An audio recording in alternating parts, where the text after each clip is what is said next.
A casi 4.000 metros bajo la superficie del Atlántico, reposa la embarcación más célebre que haya surcado los mares. Más de un siglo ha transcurrido desde aquella gélida madrugada, en la que el colosal transatlántico desapareció bajo las olas arrastrando consigo a unas 1.500 almas. Desde entonces, el ser humano ha pisado la Luna, ha desarrollado ordenadores de enorme potencia y ha ensamblado gigantescas plataformas orbitales. Y sin embargo, los legendarios restos continúan descomponiéndose en la negrura total del abismo. Uno pensaría, ¿por qué no traerlo de vuelta a la superficie sin más? Disponemos de grúas descomunales, vehículos sumergibles y fortunas incalculables. Con el paso de las décadas, empresarios llenos de ambición han planteado las propuestas más extravagantes, desde rellenar el casco con microesferas de plástico hasta solidificar por completo el agua circundante. No obstante, ninguna de estas iniciativas llegó a concretarse jamás. La verdadera barrera no tiene nada que ver con la aplastante presión de las profundidades. La razón por la cual el Titanic sigue sin ser recuperado resulta ser bastante más oscura de lo imaginado. En este análisis repasaremos los planes de rescate más atrevidos y entenderemos por qué, pese a todo nuestro avance tecnológico, el mítico navío está sentenciado a quedarse eternamente sumido en las tinieblas.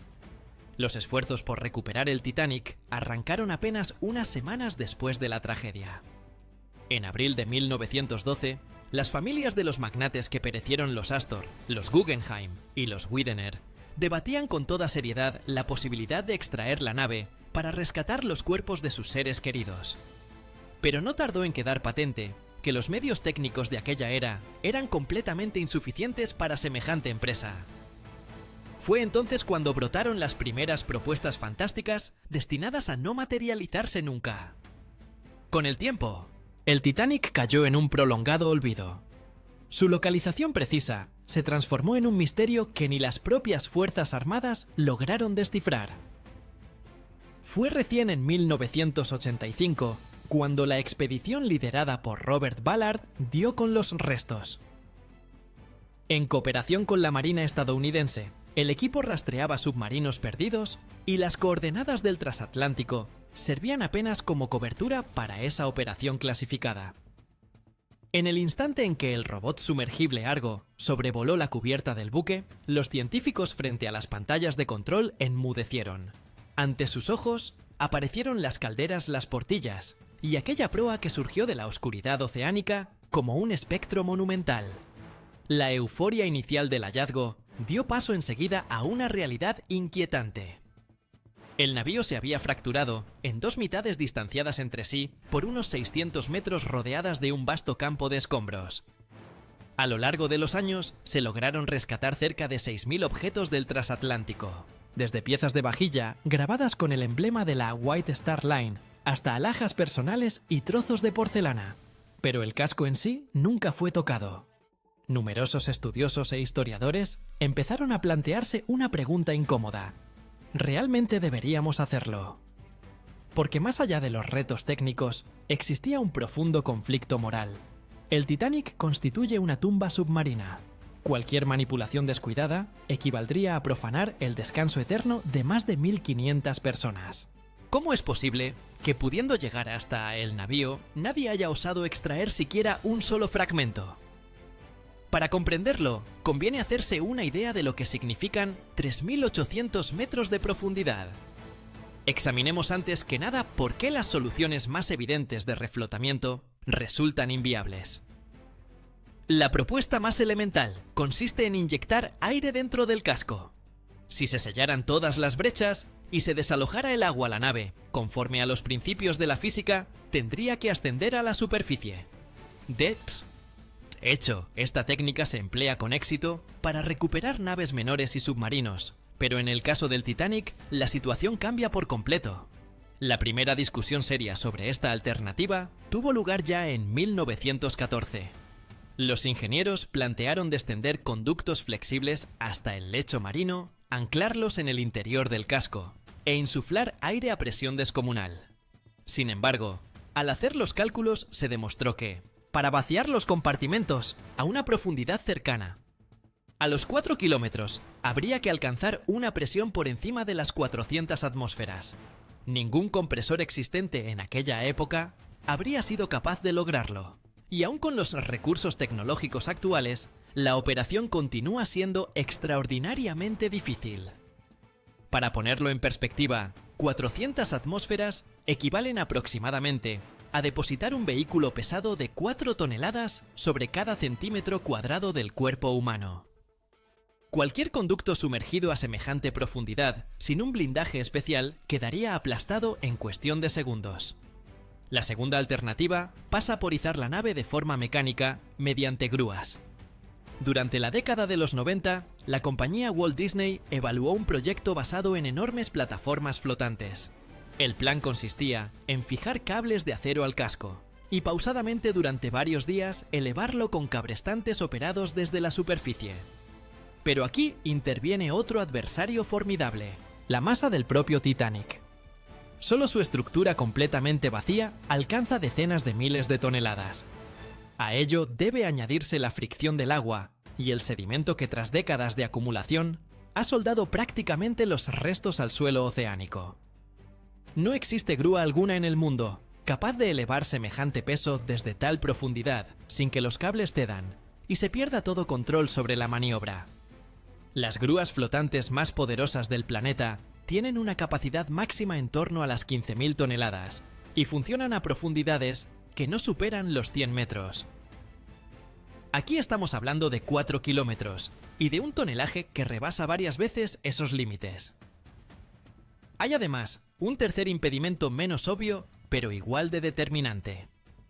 Aun suponiendo que se hubiera diseñado un cable de materiales compuestos extraordinarios capaz de resistir la tensión, el desplazamiento de la estructura a través de la columna de agua sería catastrófico. En las grandes profundidades, el océano permanece prácticamente inmóvil, pero a medida que se asciende, las corrientes se intensifican. El fragmento en ascenso empezaría a oscilar, a rotar y a chocar contra los propios cables de sujeción. Hasta la fecha, ningún sistema de posicionamiento dinámico existente es capaz de gestionar un proceso así con una precisión inferior al metro. Un equipo de ingenieros noruegos, tras modelar la operación de izado en superordenadores, concluyó que la probabilidad de perder la carga y causar daños graves al buque de apoyo sobrepasa el 90%. Ante esto, surge un interrogante natural. ¿Acaso no sería factible recuperar la nave por secciones? Al fin y al cabo, los expertos logran rescatar con regularidad porciones de embarcaciones hundidas. ¿Por qué no seccionar el casco del Titanic y extraer cada trozo por separado? La respuesta a esta cuestión resultó tan imprevista que hizo desistir incluso a los magnates más obstinados de sus grandiosos proyectos. Para comprender en qué se ha transformado el Titanic a día de hoy, es necesario asomarse al interior de su estructura. Tras el hundimiento, el armazón de acero quedó permanentemente sumergido en agua marina salada. La corrosión generó unas peculiares excrescencias que la comunidad científica bautizó como rusticles. Se asemejan a estalactitas de óxido, algunas de hasta 1 metro de longitud, que penden de los tabiques pasamanos y pisos de cubierta. Estas estructuras poseen tal fragilidad que el más leve roce de un brazo mecánico del sumergible las reduce a una nube de partículas rojizas que flota largo rato en el agua, degradando severamente la visibilidad. No obstante, los rusticles representan únicamente la cara visible del deterioro. El verdadero problema se esconde en las entrañas del propio metal. A comienzos del siglo XX, el acero empleado en la construcción del Titanic se producía con una elevada concentración de azufre. Esto confería al material gran dureza, pero lo volvía sumamente quebradizo en condiciones de frío extremo. Se estima que fue justo esa propiedad la que tuvo consecuencias fatales durante el impacto contra el témpano. El blindaje del casco no se dobló, sino que se fracturó. Hoy, transcurridos más de 100 años, ese mismo acero saturado de sales y carcomido por la oxidación ha adquirido una consistencia semejante a la de un hojaldre reseco. Si alguien intentase fijarle un cable e iniciar la elevación, el metal cedería bajo su propia masa, fragmentándose en innumerables pedazos. El microbiólogo Roy Cullimore, investigador del Museo Canadiense de la Naturaleza, realizó un hallazgo todavía más estremecedor que transformó por completo la comprensión sobre el destino de los pecios sumergidos. Identificó que en el interior del casco proliferan colonias bacterianas que literalmente devoran el acero. Estos organismos microscópicos desintegran las estructuras ferrosas, reduciéndolas a un material poroso y extremadamente delicado. Desde el naufragio, dichas bacterias han consumido decenas de toneladas de metal, dejando únicamente un esqueleto endeble preparado para desplomarse ante la más mínima perturbación. Las estimaciones señalan que estos microorganismos eliminan hasta 100 kilogramos de hierro cada día a lo largo de todo el casco.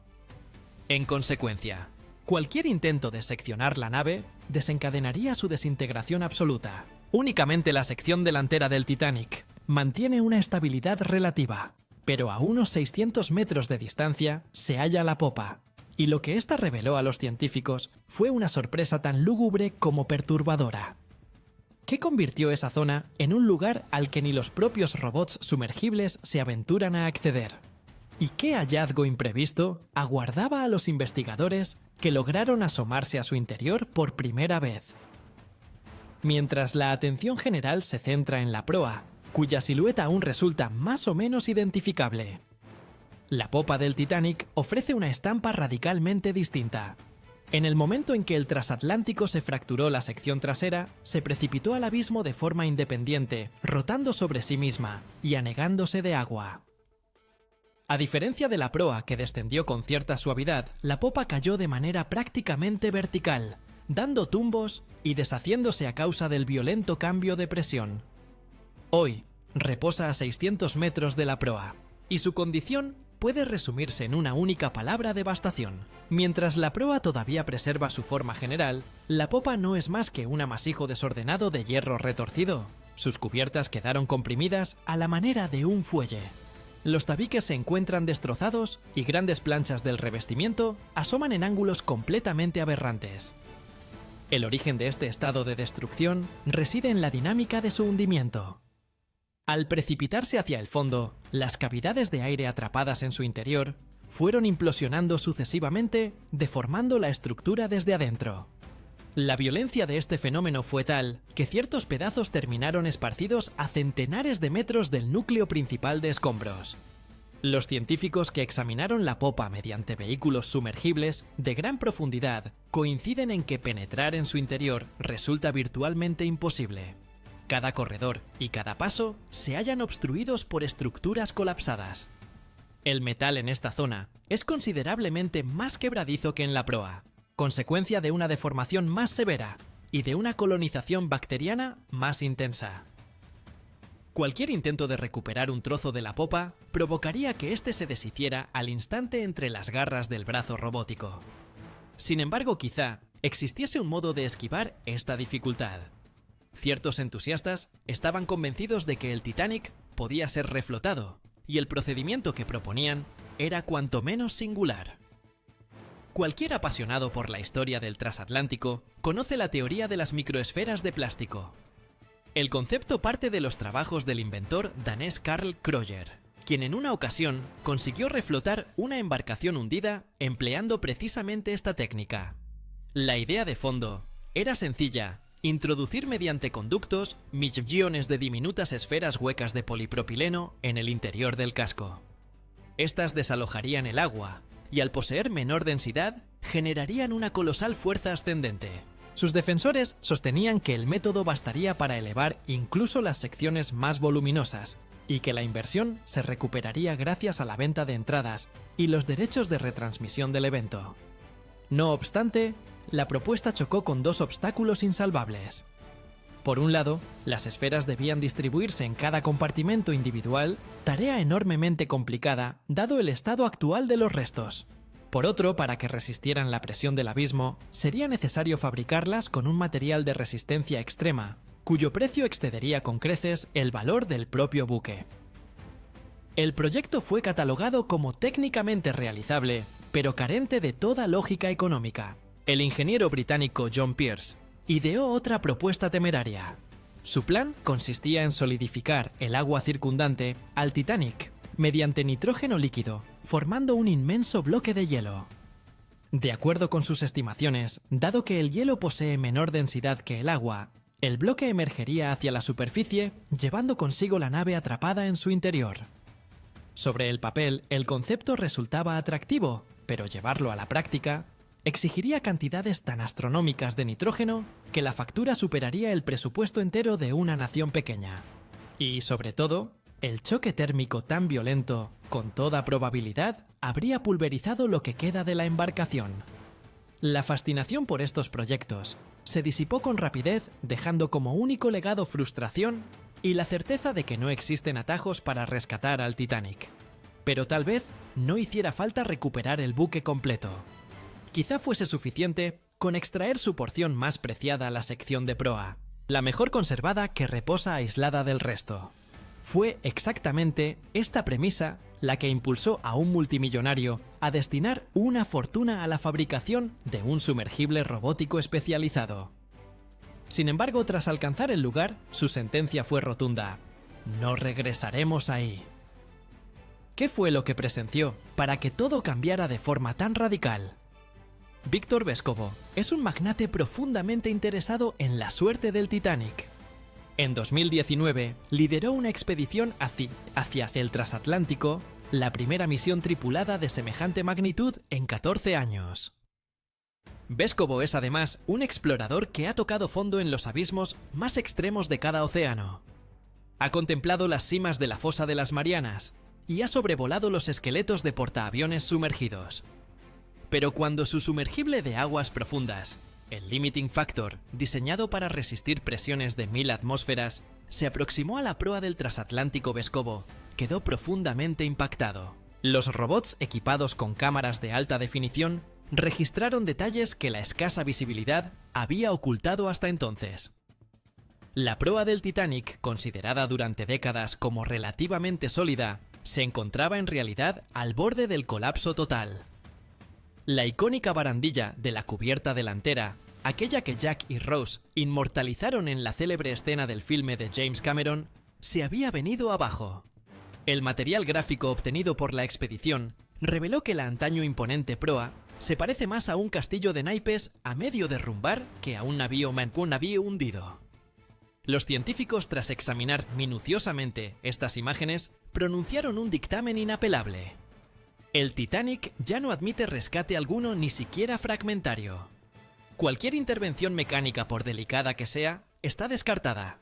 Lo que hoy yace en el fondo ya no es un pecio en el sentido convencional, sino un colosal memorial que la naturaleza se encarga paso a paso de reducir a polvo. Las proyecciones de los expertos indican que hacia la mitad de este siglo, el Titanic habrá perdido por completo su coherencia estructural, y lo que quede no será más que un amasijo de hierro corroído. Pero, ¿y si en vez de extraer físicamente la nave, se la preservara por otros medios? ¿Permiten las tecnologías actuales algo semejante? En 2022, la compañía Magellan Limited, junto con un equipo de documentalistas, ejecutó una operación sin precedentes. Se propusieron generar una réplica digital tridimensional íntegra del Titanic, con un nivel de detalle de apenas 1 milímetro. Para lograrlo, dos sumergibles bautizados como Romeo y Julieta permanecieron más de 200 horas en las profundidades, capturando más de 700.000 imágenes desde cada ángulo concebible. El producto final fue un doble digital minucioso del pecio más célebre de la historia. En las fotografías resultantes es posible apreciar cada remache individual, cada resto de botella, cada fragmento de carbón diseminado por el lecho marino. Por primera vez, los científicos pudieron contemplar la nave en su conjunto, libres de las distorsiones y la penumbra que impone la observación submarina. La réplica virtual hizo posible analizar con precisión la naturaleza de cada daño, afinar la comprensión del proceso de destrucción del casco e incluso identificar objetos que habían pasado completamente inadvertidos hasta entonces. Sin embargo, el hallazgo más significativo que arrojó este gemelo digital resultó ser escalofriante. Al cotejar el nuevo modelo con material filmado décadas atrás, los investigadores quedaron atónitos. El ritmo de deterioro es sencillamente descomunal. A lo largo de los 30 años transcurridos, desde las primeras grabaciones pormenorizadas, la proa ha perdido aproximadamente 1/5 parte de su masa total. La réplica digital no terminó siendo una imagen llamativa, sino un testimonio que inmortalizó al Titanic tal como pronto dejará de existir. Pero persisten todavía trabas que imposibiliten sacar el transatlántico del lecho oceánico, aun suponiendo que los ingenieros hubiesen hallado por fin el modo de consolidar el casco y que los robots lograsen seccionar los restos con absoluta precisión, subsistiría una barrera infranqueable. No guarda relación alguna con la física. La oxidación ni el dinero se trata de la legislación y las relaciones diplomáticas. El Titanic descansa en aguas internacionales, pero sus restos se encuentran amparados simultáneamente por varias naciones. En 2019 entró en vigor un convenio internacional renovado suscrito por Estados Unidos, el Reino Unido, Canadá y Francia. Conforme a dicho pacto, toda operación en las profundidades del lugar del naufragio exige una autorización expresa de los gobiernos de estos 4 países. Más aún, el perímetro que rodea los restos fue catalogado como monumento bajo protección oficial. Ello implica que la extracción de cualquier parte del casco únicamente se permite con propósitos científicos y sometida a una vigilancia rigurosa. Toda recuperación con motivaciones comerciales queda terminantemente vetada, y conseguir dicho permiso constituye un trámite virtualmente irrealizable. El solicitante está obligado a garantizar que su intervención no ocasionará perjuicio alguno, y tal como hemos constatado, el más mínimo contacto con el casco equivale hoy a su destrucción. De esta forma, el propio mecanismo de concesión de licencias paraliza cualquier iniciativa, puesto que resulta materialmente imposible satisfacer sus condiciones. Existe además un aspecto jurídico adicional del que apenas se habla. La compañía RMS Titanic Incorporated mantuvo durante largo tiempo la exclusividad sobre el rescate de objetos, pero su autorización no abarca la estructura del buque. Según la normativa estadounidense, un pecio reconocido como memorial no puede ser reflotado íntegramente, ni siquiera si se encontrase en condiciones óptimas. Entonces, ¿cuál será el destino del Titanic? Hemos llegado así a la respuesta que vertebra toda esta indagación. ¿Por qué el Titanic continúa exactamente donde naufragó hace más de un siglo?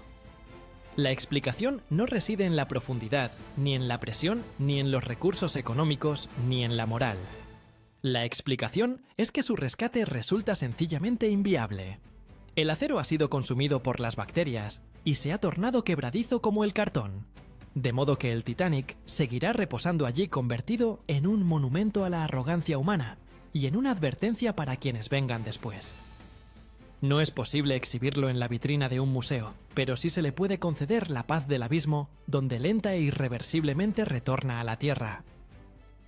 ¿Consideran ustedes que la humanidad posee la legitimidad moral para dejar esta nave en reposo y cesar de alterar sus restos?